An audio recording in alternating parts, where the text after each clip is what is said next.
Good afternoon. Greetings. I'm Coerll Blythe. I'm the director of the Texas Language Technology Center, and I'd like to welcome you here this beautiful Friday afternoon. Thank you for coming. You're all hardcore. Welcome to our spring lecture series entitled Languages, Literacies, and Computer-Mediated Communication. And I'm very pleased to have with us today our distinguished speaker, Professor Kramsch from UC Berkeley. And I'm very pleased, I'm very gratified to have this many people. We had also a very good turnout for our first speaker of the series, Jim G. I've already been talking to some of you. You're kind of provoked and stirred up by his talk, and I hope that this talk will have the same effect. Professor Kramsch studied at the École Normale in Paris and completed her agrégation in Germanic Studies at the Sorbonne. And then immigrating to the United States, she taught German language and literature at MIT and applied linguistics at Cornell. At Berkeley since '90, she holds an appointment as professor of German and foreign language acquisition in the German department and the School of Education.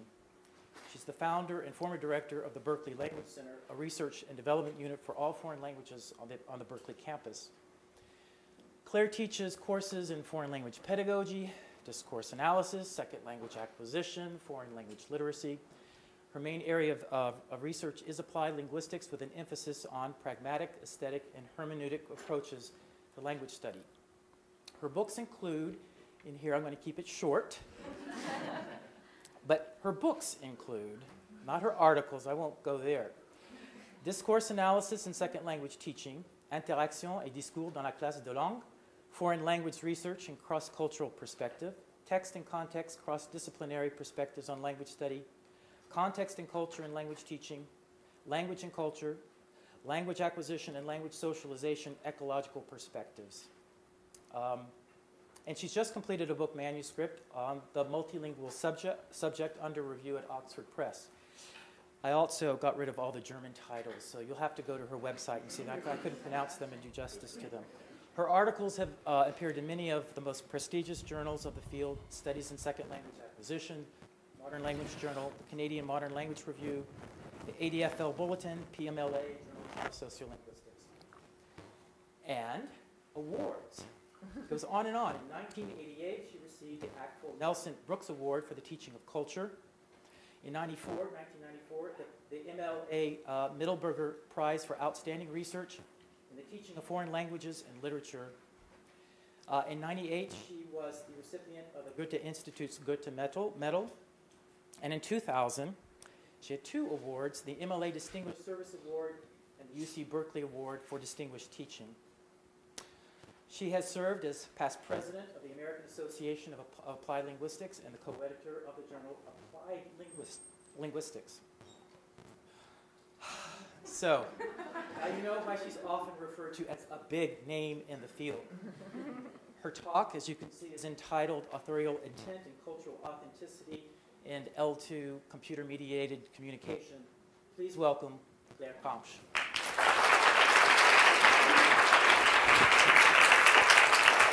So, Yeah.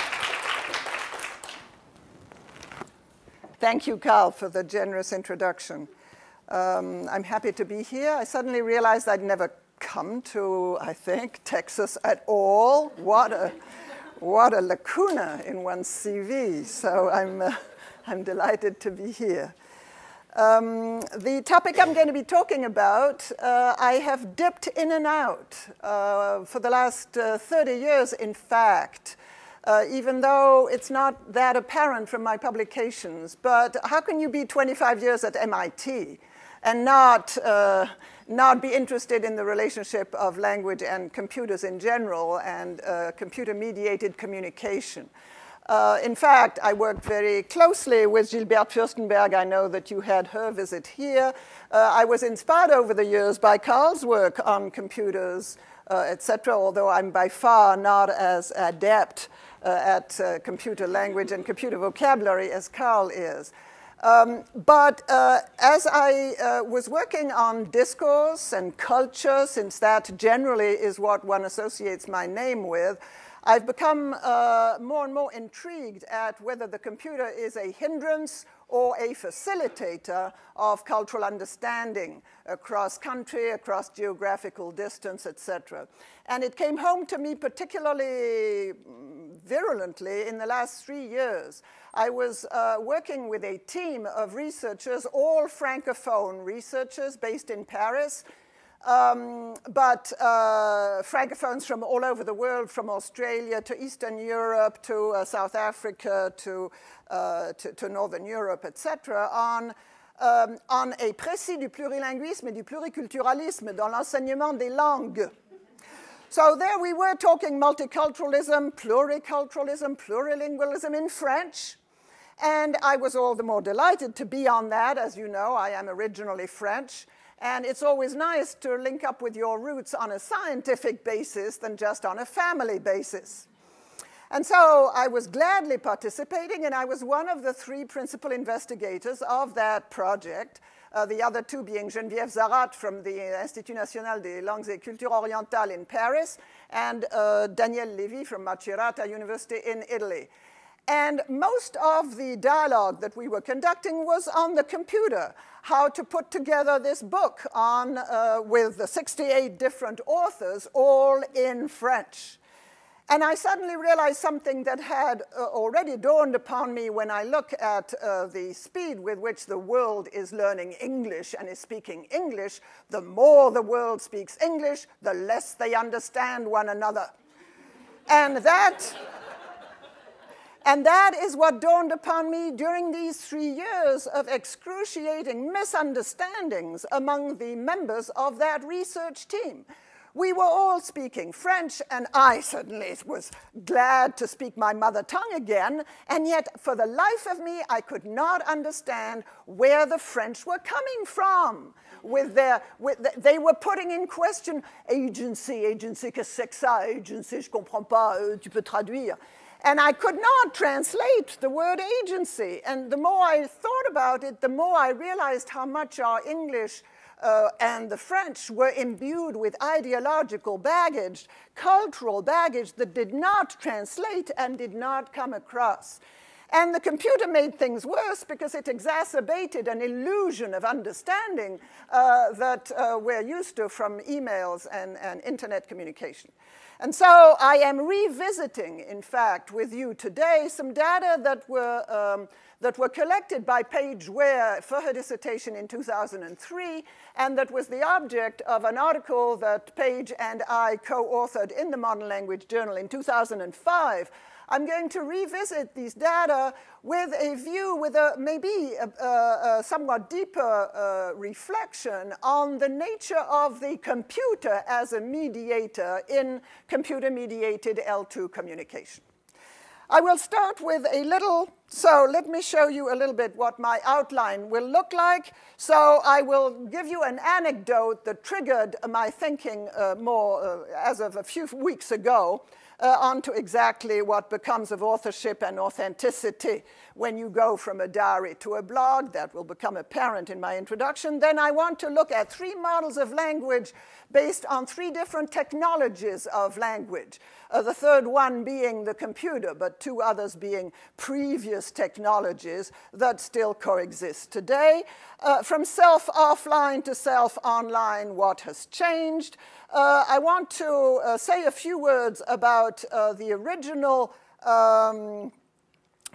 nature of the computer and the procedural epistemology that it has put in place, something that we easily forget now that computer has become part of our lives. In fact, it is introducing quite a different kind of epistemology that I want to say a few words about. And then in my 4th section, I will revisit the data that was published in 2005 and revisit it and reinterpret it in according to dimensions of space-time and reality online. I will say a few words about the hyper-reality of the communication that we observe online, and then the thrills and the anxieties of the network self. This is something that has developed since 2003, but my undergraduates are right in the middle of that, and I find that it is absolutely germane to our discussion of L2 communication. And then the conclusion will be a bunch of questions that will open up for discussion.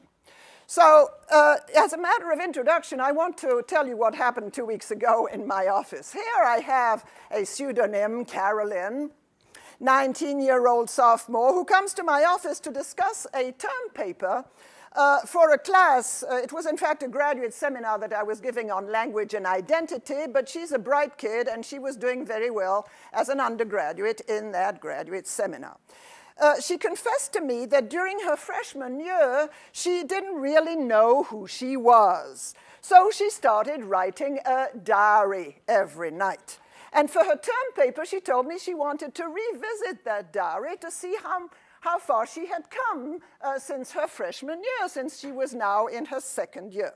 I thought it was a great idea, and as we talked about it, she told me that she would write her diary every night in her freshman year, and she added she would send it to her mother and to her friends. And I said, well then, wait a minute, it was a diary, you said? Why would you want to share your diary with anybody else? And she said she couldn't think of anything she would write in her diary that was not suitable to share with others.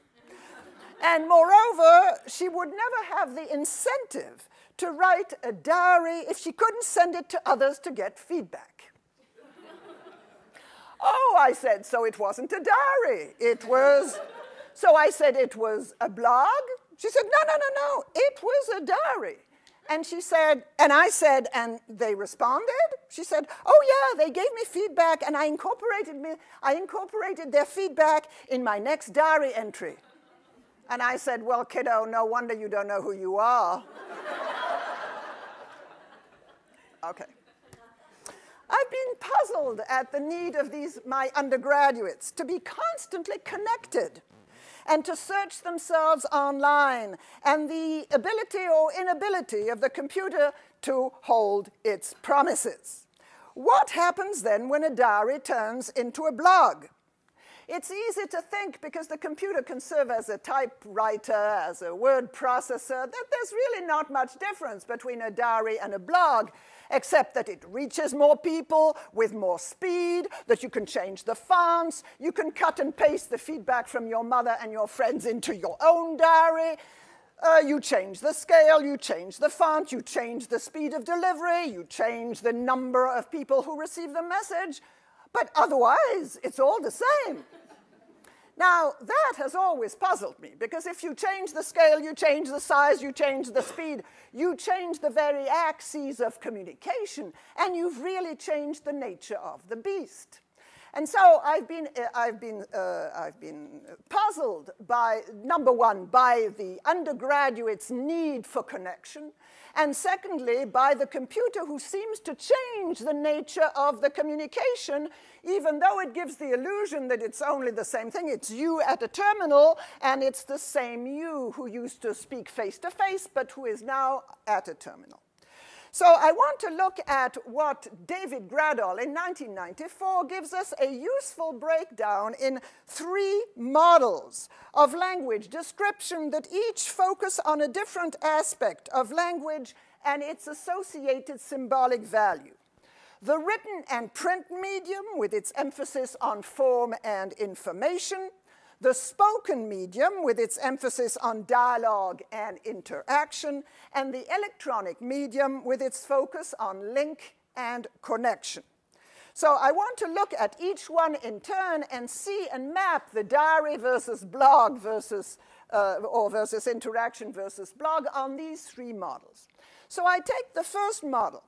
The first model is a modern or structuralist model of language derived from the study of written Latin, focused on the material substance of language, the grammatical and lexical structures of the sentence that can be analyzed and taught as building blocks to communication. This model is heavily influenced by writing and print technology and the way print has made possible the standardization of language. Meaning in this model is predominantly seen as referential meaning, as information that is enclosed in written and spoken texts and that is retrieved, sent, and exchanged. It's a transmission model of language that is still espoused by many language teachers. We, many language teachers, are still operating on this modernist view of language.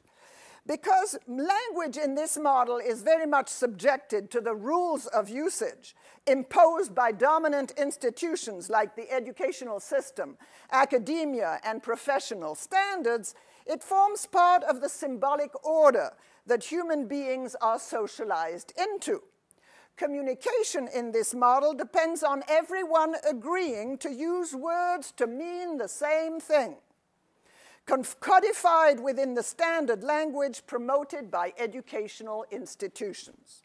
The language learner herself is an idealized, the language learner herself has to abide, no, sorry, she is an idealized, standardized, non-native speaker, anxious to abide by the rules of the standard native speaker.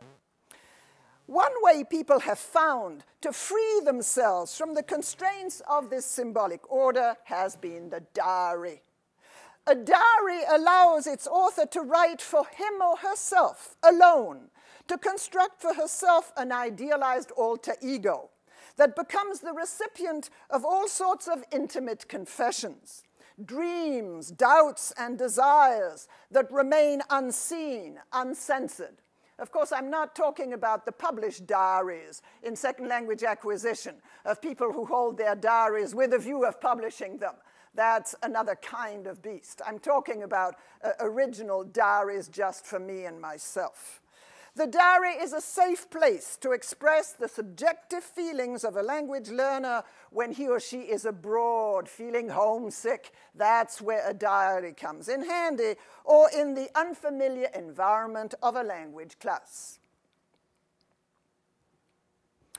Model 2 is a social model, sees language as embedded in its social context, and communication as dialogic interaction between speakers and listeners, and by extension between readers and texts.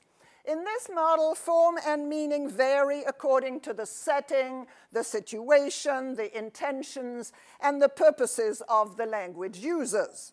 Because language in this model is seen very much as a tool for social interaction, it is constrained by the norms of the social group. It is based not just on attested rules of usage, the grammar and the vocabulary, but on observable rules of use, pragmatics of conversation, text genres, and discourse conventions. One way in which people have freed themselves from this symbolic order is by diversifying and relativizing its constraints. Not the diary, but the chit-chat conversation is the genre of choice here for the language learner. Conversation or dialogue allows speakers to construct for themselves a new subject position with every new interlocutor and with every linguistic choice, which is why our students love chit-chat conversation because you can fudge on grammar, you can use alternative words, you can use gestures and piggyback on one another. It is less constraining than the constraints of Model 1 language. Model 3 is a postmodern model of language as it informs media texts. This model takes a broader view of language as symbolic system. Born out of media and cultural studies, it is concerned with signs rather than words and how signs connect with other signs. Music, pictures, clothing belong to signifying practices or processes of human communication of which the linguistic system is only one. As Gradol writes in 1994, the boundary between language and non-language gets blurred. We could call this model of language an ecological model. It is concerned preeminently with texts, not with sentences as Model 1, nor interactions with Model 2, but rather it sees text as a combination of many semiotic systems, words, typographical conventions, layout, photographs, graphs, diagrams, that are socially and jointly constructed by many people. Texts are viewed as speaking with many voices. Communication in this model is a site of struggle to be heard, noticed, understood, and to maximize the acquisition of symbolic profit, to use a term from Bourdieu. In this model, authenticity and authorship acquire a new meaning. And I want to put up a quote by David Gradle that captures what you will recognize as typical of communication online. Texts are not simply read and understood, but consumed, used, exploited. A text will take on a different life, new functions and new meanings according to the social activities in which it is embedded. The postmodern language user cannot be said to have particular ideas, intentions, and meanings that then become encoded in language, since language users are not the authors of their own meanings. They use the words of others. Their utterances and texts are populated with other voices, and they cannot guarantee how their texts will be received and interpreted, which is why we have so many miscommunications on email, because you don't know whether it's your voice, your words, whether you just cut and paste from somebody else, and it creates all kinds of difficulties of authorship and authenticity. Let me go back to the electronic blog. This model, let's see, the typical product of this third model of language is the blog, which enables learners to make connections and to jointly construct meaning in virtual environments. But this mode of communication, in fact, imposes a global connectivity that has its own problems, because that's not how normally, or at least in face-to-face, which is the baseline of our language teaching activity, is constructed. So I want to ask now, from self offline to self online, are we talking about a difference in degree or a difference in kind? In every one of these three models that I've been talking about, language is linked to technologies for the production and reproduction of semiotic systems, namely for the reproduction and production of meaning. The pen or the printing press in the first one, the tape recorder, the telephone in the second one, and television and the computer in the third model. They represent different stages in the development of technology, and they all coexist today, in fact, in the computer, since you can use the computer as a word processor, as a tool for face-to-face communication via interactive video or Skype, or as a television. Thus, there is a temptation to think that computer-mediated communication is different from spoken or written communication only in degree, not really in kind. And you're going to have plenty of your colleagues say there's really no difference. It's not the computer that makes the difference. It's the person sitting at the computer. It's the uses that we make. But the computer itself is totally neutral. You can see already in my tone of voice that there's going to be a but. So the computer, they argue, fosters the same kind of language use as before, only now with a broader readership that has easier and speedier access to texts. In fact, some people like Warschauer and Kern, 2000, have argued that the computer is a facilitator, an enhancer of textual literacy, but has not transformed textual literacy. But that's what I want to contest. Okay. The perspective I'm going to take is that of a postmodern view on the computer, is namely that I'm inspired by work by Bruno Latour or Donna Haraway. my use of the computer as a typewriter or as a database or as a way to network is itself an historic event embedded in a network of discourse practices and institutional constraint. So we have to see the computer itself as a historical phenomenon that is embedded in all the other uses of the computer that you deal with. And the data that we're going to look at, the miscommunication that happens here is not just due to the terms that talk or the vocabulary, but the other uses of the computer that the two protagonists online make, and a whole culture of use of the computer that is historically contingent and affects the way we see the screen, we consider text, and we contribute to the production of texts. So it's not bad at this point to remind ourselves of what I'm going to call Computer Science 6001, which is the course that is given at MIT every semester and is the structure and interpretation of computer programs. That's the introductory course that is given at MIT and that was written by Abelson and Sussman in 1985, and at some point that MIT paid all its faculty to take an appropriate course in Lisp, which was, even the humanist had to take that course, which was quite an eye-opener. Abelson and Sussman, 1985, in their Structure and Interpretation of Computer Programs, make it clear that, and I quote, "The computer revolution is a revolution in the way we think and in the way we express what we think."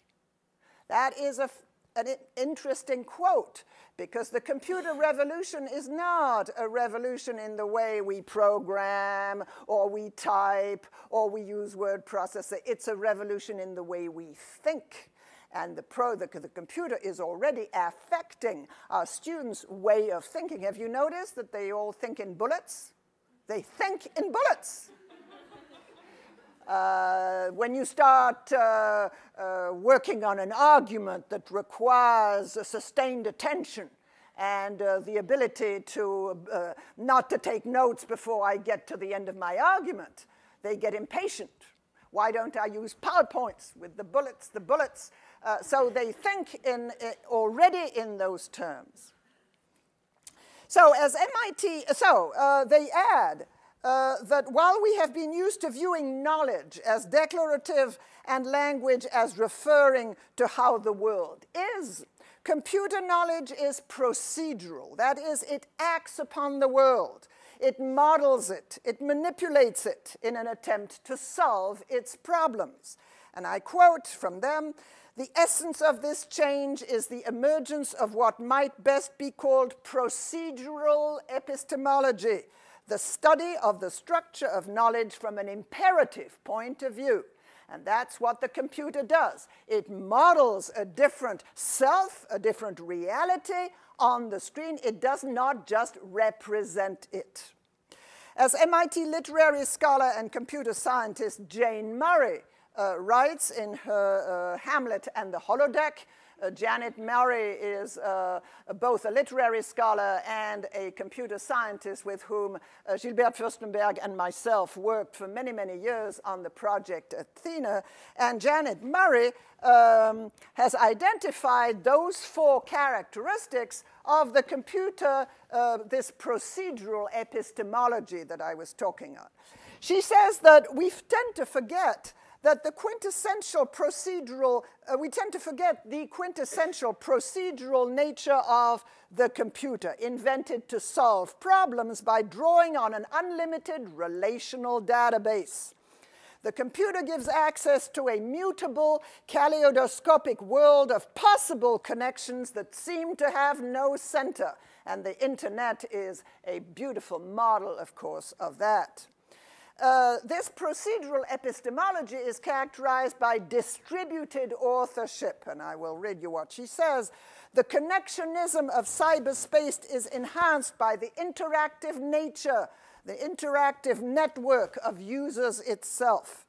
the computer encourages collaboration and collaborative virtuosity in playing with words, piggybacking on each other's words, and almost playing with signifiers, which we find a lot in chat rooms, etc. The attractive feature of the medium is, thirdly, the sense of spatial agency that it confers its users. Unlike authorship, which was linked to Model 1 of language, authorship as the imprimatur of the publishing industry or the government or the church, the beauty of course, the computer is that authorship here is gained at the tip of the mouth, mouse, not the mouth. That's one slip of the tongue. But that it is distributed precisely because you can cut and paste and collaborate on the creation of texts. And encyclopedic reach, because the computer is an environment that can not only manipulate existing symbols like words and texts and word processor and hypertext technology, but also model, that is, represent reality and thus recreate it. And I want to say all this before we get into the data so that you keep in mind when you see the drastic misunderstanding that happens between the two protagonists that I'm going to talk about, why this might have happened given the procedural epistemology of the computer. Okay, one more thing is that all these characteristics of the functioning of the computer and the new type of knowledge and of dissemination of knowledge, knowledge of the world and knowledge of yourself and knowledge of other that the computer encourages, encourages particularly dreams of escape and anonymity. You have in your students, they love going online because of the anonymity of, or the pseudonymity of the medium. That's what they feel off the hook. They feel less responsible, less accountable for what they write, even their grammar or their vocabulary. And the imagined identities that they espouse. They are, of course, sitting at the terminal with a police identity that everybody has, but online they can be whoever they want to be. They can play with being it someone else. They can try out another identity, especially if they speak a foreign language, because the foreign language lets you enter into the skin of a putative persona that even though you might be with a flesh and bones interlocutor at the other end. Okay. So now let's look at those, that event that only took place over 3 days. It was a very modest kind of exchange, but Paige Ware, who was my student at the time and who was writing her dissertation, was absolutely taken by this exchange. It was a telecollaborative project between American students of German and German students of English. German students of English in the former GDR, in fact in Greifswald, and American student of German at a famous university in the southern part of the United States. Okay. We don't say, so I will not reveal where it was. We have, now, the students were put in groups of 5. And they were to interact via an interface, via a electronic bulletin board, and they had been given they were to post in small groups their comments on the result of a language and culture survey. In fact, it was the Cultura, the Gilbert Fürstenberg Cultura project that they were doing in English and in German. And they had done that together, and they were to post their comments online, and then they were to choose which language they wanted to use, English or German. But they had to switch between English and German, and they had to start with the language that was not theirs. So the Americans had to write in German, the Germans had to write in English. And the group from which this particular excerpt was taken was comprised of 2 Americans. There was Rob and John, and 3 Germans, Marie, Ida, and Steffi. All the members of the group had previously posted their first assignment, and they all used their foreign language to do so. So the Americans had written in German, and the Germans had written in English. Now they are waiting for Rob's contribution. Rob's posting is responded to by Marie, and the following exchange ensues, to which none of the others contributed, so we're only going to see Rob and Marie here, but to which they had access via the bulletin board. So the data you're going to see here, you've got to imagine that they were these invisible attendees or bystanders, to use the government's term, of which Rob seems to have been very aware, and of which Marie doesn't seem to have been very aware because she's less familiar with the technology. As we shall see, this exchange offers glimpses of the rich historic context in which Rob and Marie, as authors, live and post their messages, but it simultaneously highlights the uncertainties about the reality and the authenticity of Rob and Marie as narrators. And I'm going to make the distinction between Rob and Marie as authors, flesh and blood people sitting at their terminals, and Rob and Marie as narrators, posters, if you wish, of their messages on the screen. But there's another couple of Rob and Marie. There's Rob and Marie as computer users. So I'm going to have 3 types of Rob and Marie: the authors, the narrators, and the computer users. Okay. So here comes the first message. The first message comes from Rob. And Rob, as you can see, writes in English, which is already sort of not doing the assignment, basically. I mean, Rob is very computer savvy. He's been in Germany several times, but this assignment is boring for him, as you will see. And so he does it kind of to fill the screen. He types, obviously, very easily, and he fills the screen in 2 seconds. Well, I guess it's already Wednesday the 6th for you guys. I'm not sure which one of you I'm supposed to be writing to, but I guess that will clear itself up in time. You notice the I guess, I'm not sure. Poor Rob, he's he's floundering there. He doesn't know. He's been told, like the others have been told, that the interlocutor is an East Germans. He has been told what East Germany means, and he's been to Germany several times, so he's got full of stereotypes and full of half-truths or truths swirling in his head about who these people are, but he doesn't really know them. I'm not sure I will be able to hold an interesting discussion today because I've had a very bad and long day and have a lot of work to do. Are you guys excited about doing the email exchange thing? Do you have much contact with Americans? There was an American army base in the town I was in, Würzburg, and so many people there thought that all Americans were so loud and obnoxious. I soon learned that there were many American bases throughout Germany and, unfortunately, many similar Americans. I learned German fast and with a good accent just so I would not be related to them, but I'm not sure how all that is in der ehemaligen DDR. I mean, with the American bases. She meant in the former GDR. Do you dislike being called like that? Do you like being called that? If so, what do you prefer, if anything? Many people in the US are proud to be from certain states like Texas, or even from the north or the south. We are such a big country that we need to divide ourselves up in order to define ourselves and relate to others. Okay, let me gloss this a little bit. Here we have Rob, the narrator, which in my text I have in italics. Rob is in italics, the narrator, okay, has problems with footing. He is trying to find his bearings, not knowing who the others are, and that's quite understandable.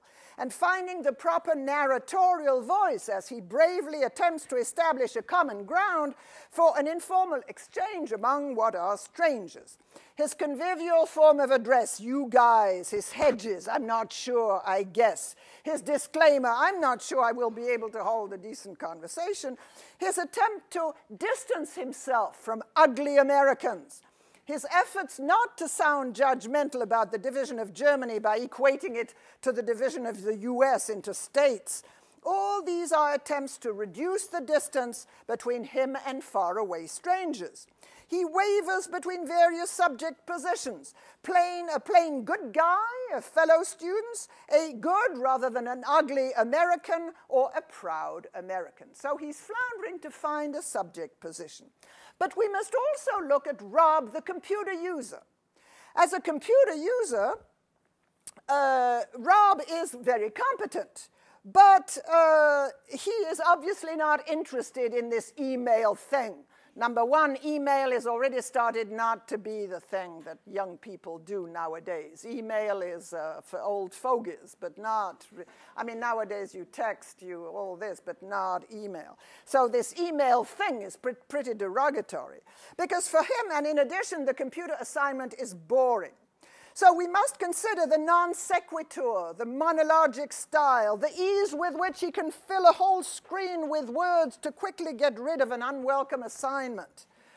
So Rob is, in Bruno Latour's words, Rob with a computer. And Rob with a computer, dash, dash, is a different person than Rob with a voice or Rob with a pen and paper. And that's the point that Bruno Latour makes. If we've got to see the instrument as part of you and part of your social practice. To this, we have to add the fact that Rob is writing in English. And Rob writing in English is a different signifying self from Rob writing in German. For example, the register that he would use with his American peers, you guys. I guess it's already Wednesday the 6th for you guys. You guys has a different flavor when addressed to and read by non-English speakers. The colloquial you guys addressed to complete strangers would be perceived by Americans as a sign of friendliness and outreach. But it could be taken by German readers to be merely a typical American marker of informality, not necessarily friendliness. So it might be read as indexing Americanness, not necessarily friendliness. Thus, in a relational and ecological sense, Rob, the English narrator, becomes a different subject from Rob, the author. The medium and the symbolic uses to which it is put in Rob's life inclines the computer user, Rob, to post things on the screen that the author, Rob, might not say or might say differently in face-to-face. Here is the next day, the answer by Marie. Hi, Rob, this is Marie. I read your letter today and I've been a little surprised. You have made the experience that the Germans think or thought the Americans are obnoxious? Why that? Because of the role they played after Second World War? Actually, the US was an occupation power after the Second World War. Do you experience any anger or something like that? Now, a little history lesson. After Second World War, the former Third Empire was split up by the Allies into two parts. Western Germany was controlled by the US, France, and England. The Eastern was controlled by Russia. The ideas of order weren't not the same in each part of Germany, so they argue with each other. Then came the wall and the Cold War. Is this the right word? So there can't be any army base in the eastern part of Germany. Nowadays, there are also no army bases in the East. I want to attract your attention to her expression, the former Third Empire was split up by the Allies. This is definitely a tit for tat. Since Rob called her from the former GDR, she's going to use the former Third Empire. Nobody in Germany speaks about the former Third Empire anymore. The former Third Empire is almost tendentious, is almost a political taboo. You don't talk about the former Third Empire. So this is tongue-in-cheek, a tit for tat. If you called my former country the former GDR, I'm going to call our common, or the Hitler's empire, the former Third Empire, which, of course, Rob doesn't pick up on that, but it's pretty clear when you roll up and down the screen. Okay, so let me continue because she continues quite lengthily. I have no contact to Americans. In former time, I had a pencil friend in America.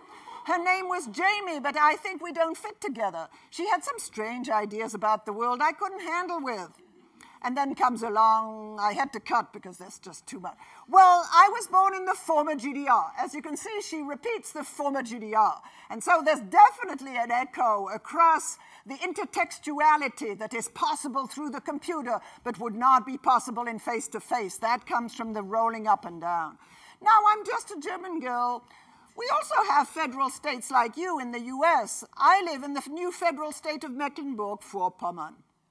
After the war broke down, many of Eastern Germans lost their jobs. Today, we have the highest number of unemployed people. We never knew that in our former state. In our former state. Interesting. So there's a kind of bitterness here. The social system in the GDR was bad, but there weren't unemployed people. That's just one reason for bitterness here. And then, all of a sudden, to my point of view, the reunification was just fine. Now there's so many abilities for me. I'm really happy and glad. And you can't believe she's writing this. You think, my God, is she just putting on the another party line? It's so...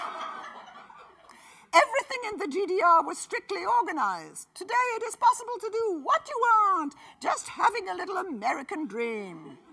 Today it is like in America, maybe. We are allowed to do what we want, to go where we want, and to say what we think. We're just glad. There are always good and bad things, and to my mind, it was the best that could happen to us. What do you think? Is Bush a war hawk? We had a little discussion in class about. Write me your opinion. Greetings, Marie. Okay. Now, in her response, in that lengthy response, very long response, Marie, too, can be seen as alternately as an author, a narrator, and a computer user.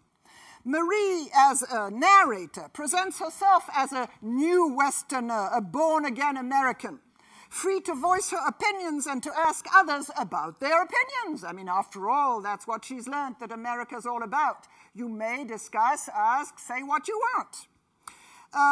Free to criticize, or at least to express the criticisms of others. But her voice is ambiguous. On the one hand, we have the autobiographical Marie, born and raised in the GDR, with her ambivalent feelings about the social and economic consequences of the reunification for Germans living in the East, and her avowed bad experience with a former American pen pal.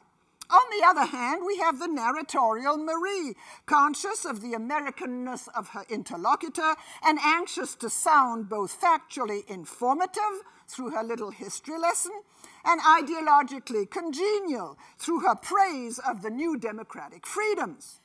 Like Rob, she seems keen on establishing common ideological ground. What do you think about Bush? Echoes Rob's, who said, well, do you dislike being called like that? What do you prefer, if anything? It's just echoing one another across the tones that talk. But then you also have the computer user Marie, who behaves differently on the computer, perhaps, than she would in real life, in face-to-face conversation. This Marie obviously enjoys the medium, which she otherwise doesn't have access to, like Rob. She has pleasure expressing herself in English. For her, the computer assignment is new and exciting. The length of her turn and the chattiness of her contribution can be seen as a sign of her excitement at using this sexy new technology. Her eagerness to practice her English, or to show off her new Americanized identity, or to shoot her mouth off in the hyper-real, carefree way she feels that the electronic medium encourages her to do. Expressions like, now I'm just a German girl, or is Bush a war hawk, index a certain theatrical coyness, a rhetorical pose that is made possible by the narcissistic freedom of cyberspace. But her display for the enthusiasm for the German-American dream sounds a little artificial after the depiction of the unemployment rates caused by the German unification. So where is the real Marie? Is all this putting on an act, enjoying typing English words? We don't know. Dear Marie, comes Rob's response, as you can see on Wednesday the next day. Thank you very much for the little history lesson, but unfortunately I was already aware of that. My only question was whether the American army bases had moved to the old eastern part of Germany since Die Wende. Rob is is rather touching in the way he knows German and he knows the word for the fall of the world. He uses the word Die Wende correctly, but he's awkward in his response. Maybe because you didn't grow up around any of these bases, you don't have the same experiences as the people in West Germany do with the soldiers. Ooh, that's not too good, because he's sort of saying you in the East, you don't know what they know in the West, and ergo, you're inferior. And yes, I met many people that did not like Americans at all. As I said, I learned to speak German very fast and with a good accent, so that later I was able to avoid these problems. As far as Bush is concerned, I would apologize for his being elected as our president, but as I was in Germany at the time of his election, I wasn't able to vote. And therefore, I'm not guilty of his being elected. Now that he is president, all I can do is hope that he does what is right instead of criticizing him. Let me comment on this. Rob feels obviously peeved at the little history lesson, despite the mitigating diminutive little, especially coming from a woman and from a foreigner. He doesn't take Marie, her narrator's admonition, as being possibly some phrase that comes from her environment. She has just learned the term warhawk. It's such a beautiful word, warhawk. It sounds interesting, and she just wants to plug it in. Who knows? She's not even maybe not even politically inclined, but you never know with Marie, because she had dickented in Ohren. You never know. So maybe it's a phrase that comes from her environment, or a role that she is playing, or the expression of an exuberant young East German excited to be sitting at a computer. His answer is addressed to the autobiographical Marie, to the true Marie, to the real Marie, whose statement he has taken at face value. In his response to what he takes to be an attack against his elected government, he feels obliged to toe the party line, even though he later admitted that, quote, he didn't know why he wrote that because he doesn't even support Bush policies. So he, too, displays a narratorial or virtual self that is not necessarily the authorial self of the real Rob. So there's a dynamic there that you don't know what is authorship and what is authenticity. Marie responds, and as you can see, they're becoming shorter and shorter. Good morning, Rob. It's about 7 and it's my birthday. Probably my English knowledges are to blame for the misunderstanding. I'm sorry I wouldn't teach you. Your answer in order to Bush sounds a little bit sulky. I don't want to attack you, or was it just ironic? My English seems to be that bad that I maybe can't hear those fine differences. Have a nice day, Marie. So as you can see, Marie, the narrator, is struggling with the truth value that she's expected to attribute to Rob's statement. Surely he must be sulky, that is, offended or on the defensive. In turn, her own statement, I'm sorry, is it's not clear whether she's, I don't want to attack you. I'm sorry, I wouldn't teach you. The I'm sorry is ambiguous. Is it a real apology? Is it the display of an apology? A coy simulation of an apology? The real and the virtual collide. In the absence of further clues, the conversation feels like the blind leading the blind to the distress of the parties involved. This last statement, in its brevity and inconclusiveness, shows the perplexity of well-intended participants when conducting real-life exchanges in the hyper-real online environment. From then on, Rob participated very little in subsequent weeks. Marie, by contrast, continued to write more prolifically than any of her peers on either side of the exchange. After the online exchange ended, the researcher attempted to clarify the misunderstanding by asking Rob and Marie for their perspective. Rob did not respond except to post the following message that refers to a passage from Marie's postings. So he, as you can see, he cut and pasted directly from Marie's message, pasted it in, put Marie in parentheses, and then added the following Glas. Ich glaube, dass jeder Germanistikstudent etwas davon lernen konnte. Wir sollen alle unsere Geschichte kennen. We should all know our history. I think that every student of German can learn from this. We should all know our history.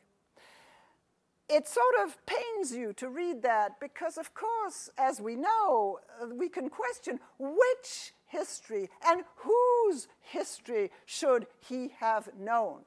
The history, obviously, as told from the East German perspective, is different from the history told by the American perspective, and yet from the West German perspective, whose history? And yet he takes it as a personal defeat of not having been able to understand our history. But our history doesn't exist in an objective sense. It's always the history of the vanquished, the victor. The victor writes history. The vanquished, unfortunately, don't get to write their own history. Which one? And Marie very savvily sort of plays on that also. She answered Paige Ware, the researcher, and she was as nonplussed as the others, saying, I wanted to avoid misunderstandings. I felt like I had to explain everything because I wanted him to understand what I was trying to explain. I had a long time to think about it, and in the end, I can't say what made him angry. I read the letter once, twice, again and again. I cannot say. My big explanations may be. My writing sounds very teachable, don't you think so? I wrote him so many things he had already known because he had spent time in Germany before. You told me that he's very proud on his knowledge about Germany. Could this be the reason? Write me your opinion. And that was rather sweet and broke Paige's heart when she read that because it was unavoidable. It was two individuals caught between the two different versions of history, two different countries now geographically on the map, and a computer that served as an imperfect tool of mediation to mediate these incredible intercultural gaps. So I want to reflect now on the three dimensions of precisely what the computer was introducing here that exacerbated the misunderstanding. Let me read you something on each of these three dimensions of online communication. First, both the presence and the absence in space. Unlike real space that is characterized by either the presence or the absence of two living sign users who share a common acoustic, visible, or palpable material communicative base, virtual space is characterized by both presence and absence.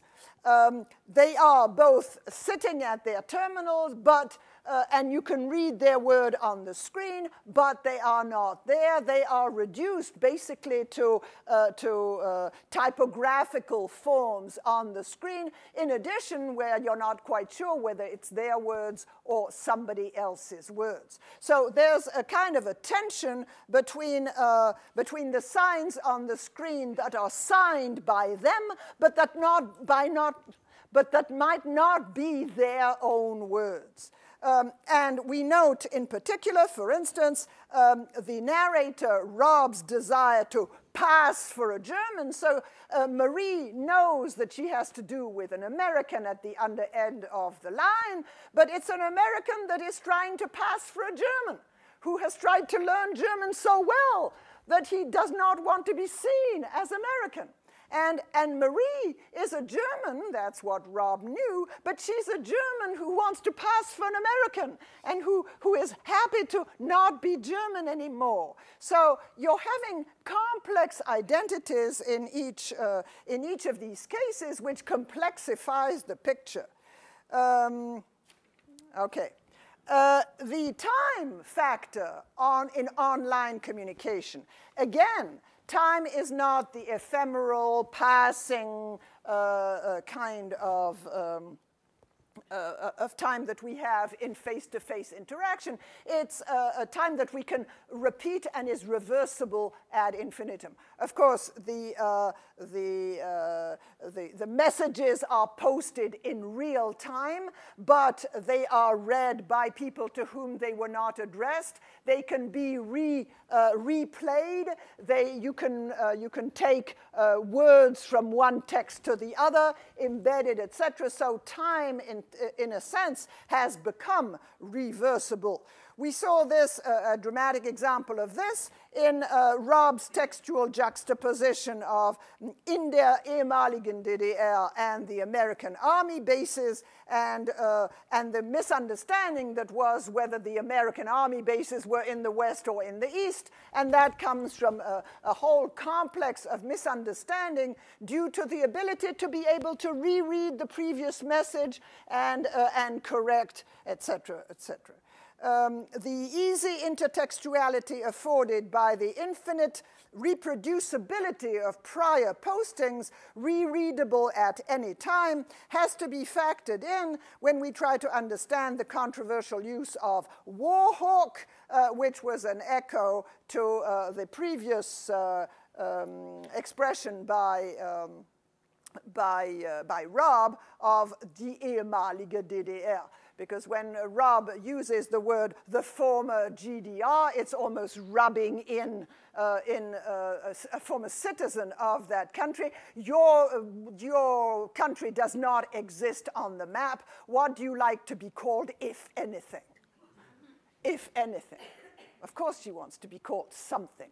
So an innocuous expression like if anything, sort of when reread, and not when it is said just en passant, but when it is reread and reread by people who desperately try and understand one another, acquires a symbolic value that it's not meant to have in chit-chat, in everyday chit-chat. Okay. From the real to the hyper-real. One has to, we've noticed, and I've pointed several times during that exchange, that we're never sure whether Marie says things because she means them, or because she's putting on an act, or whether she's being theatrical, or whether she's displaying a certain knowledge. And we're never sure whether we're dealing with the real Marie, or whether we are dealing with a simulation of a Marie, with a display Marie, with a Marie who is doing being Marie, or Rob who is doing being American. And there's a lot of doing being American, a lot of doing being German. And the more you get misunderstood, the more you do being somebody you want to pass over. So there's a lot of posturing, so to speak, that is fostered by the medium itself. Which is why I ask two questions: who's the real me, and where is the real me in this kind of online communication? I have here two quotes, one by David Bell and one by Janet Murray, that I just want to put out there. Hyper-reality is not a heightened degree of reality, but is in fact a substitution of reality that becomes a simulacrum or a reality itself. So we have here in this quote, instead of representation, we have simulation. First, signs straightforwardly represent reality. Second, signs distort reality or misrepresent it. Third, the sign disguises the fact that there is no underlying corresponding reality. And a little further down, the sign no longer bears any relation to reality. Images have replaced reality. And that's something that I'm starting to wonder whether the Marie that Rob was reading online had any relationship with the real Marie sitting at the computer terminal. It was a fabricated Marie that served to fuel this miscommunication exchange, but acquired a life of its own. Murray says that hyperreality is a useful concept for thinking about the dizzying merger between the real and the simulated as in events staged for the media. And the exchange that we have here between Rob and Marie, precisely because it was attended, it was witnessed by a lot of silent participants, including girls that Rob did not particularly appreciate, losing face in front of invisible girls who were other female students who were there, whether the whole thing was not a staging, if you wish, that we have to take that into consideration. So the question is, where is the real me? Who is the real me? And I want to capture here this transformation of language from the reality of human-scale environments to the hyper-reality of cyberspaces through a few paradoxes, from an experience of co-presence to an illusion of presence typical of the medium.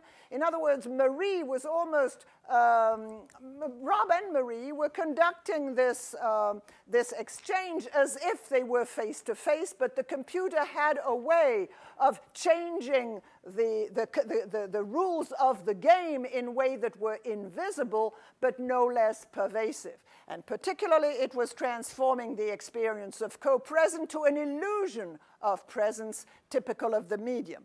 It was transforming what was a unique act of communication to a reversible performance, from a historically and spatially bounded event to an event taking place in a relational time-space. So the discussing the miscommunication itself became problematic. From a true reality to a true simulation, it might seem a little exaggerated for that particular data set, but I think we were dealing with a simulation of communication in many ways that the participants themselves became prisoners of, which would leave no good guys and bad guys in this kind of events. They were both engaged in a mode of communication that made communication very problematic in itself. I'm going to skip this. These are quotes from Mitchell, the me plus plus. That is, I can recommend the reading of this computer scientist from MIT that has interesting ways of talking about the current importance given to being connected. Now that goes beyond Rob and Marie in 2003, but was already part of the feeling that is exacerbated today that by putting people on a computer terminal with authentic native speakers is going to help you learn how to communicate with people from a different language and a different culture. And the network culture that we're seeing that has grown tremendously since 2003 raises questions as to the complex nature of the communication that Rob and Marie entertained. The ease with which Rob entered into the game because of a belief and a taking for granted that connection is good. which has led to other phenomena today, such as Facebook and MySpace, and the need of undergraduates to be connected, was part of the attraction of being connected with an East German girl somewhere, or East German conversational partners in Eastern Germany. The constellation for Marie was different because they were not yet plugged into all these networking mechanisms. So you have two different, a differential culture of networking versus non-networking that is creating problems, I think, now for teachers of foreign languages. I will get to that immediately. I have put I Facebook, therefore I am, which is not a quote from me, it's a quote from one of my students.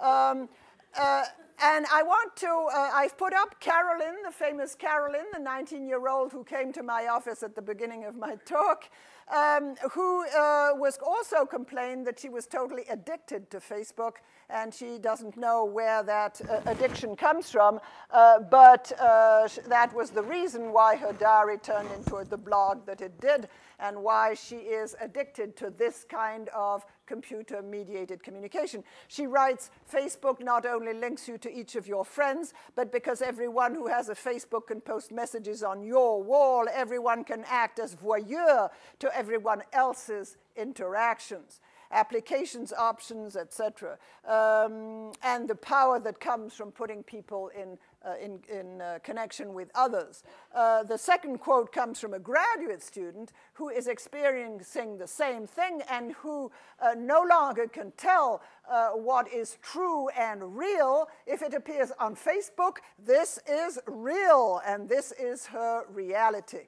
Now, from a graduate student, 25-year-old graduate student, I find that a little concerning. And she writes, it's hard to figure out what it is about social networking sites that makes them so addictive.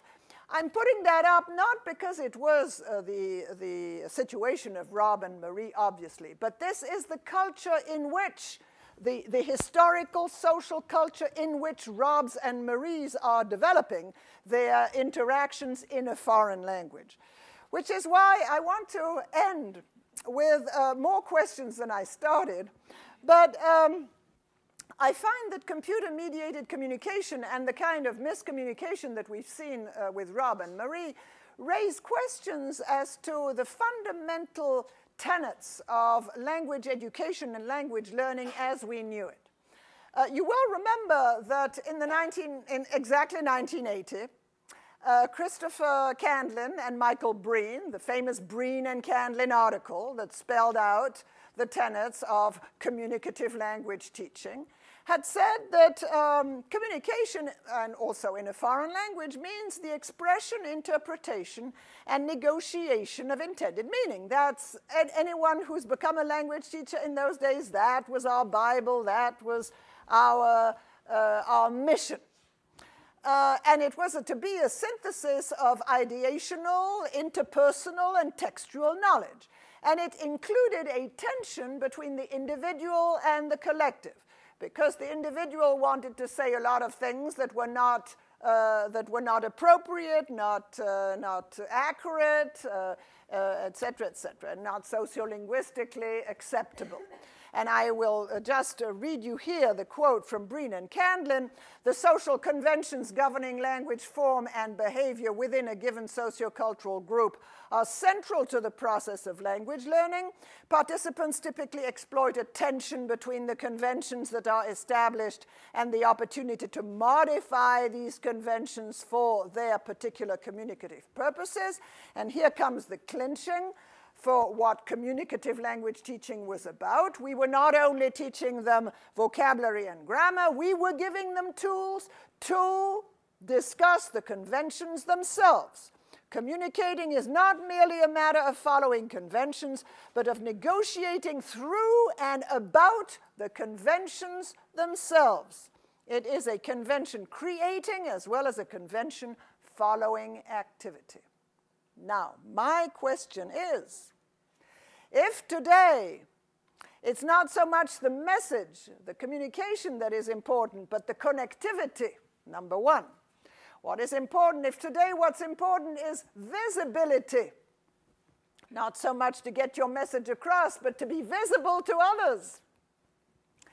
If the purpose is not so much to negotiate meaning, to find what you actually meant to say, and to probe more, but in fact to find common ground, which there might not be, because the world of Marie and the world of Rob are maybe incompatible. So maybe what they need to understand each other's worlds and accept the differences rather than try and find common ground.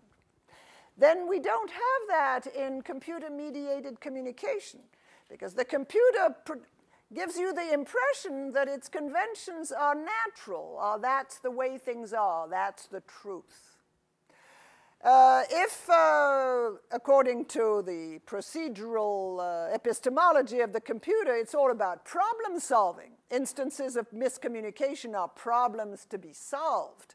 As when I show the data from Rob and Marie, many teachers tell me, how can we prevent such miscommunication? And I always answer, it's not a question of preventing it. It's unavoidable. It's more a question of making it into a teaching moment, but you can't prevent such miscommunication. And then performativity, seeing how much of what Rob and Marie said was display, was theatricality, was putting on an act, was acting out. Are we returning to a display, to language as display, language as playing with signifiers, language for language's sake, which I call multilingualism light? And I want to throw that out and now open it up for discussion. I want to thank you for your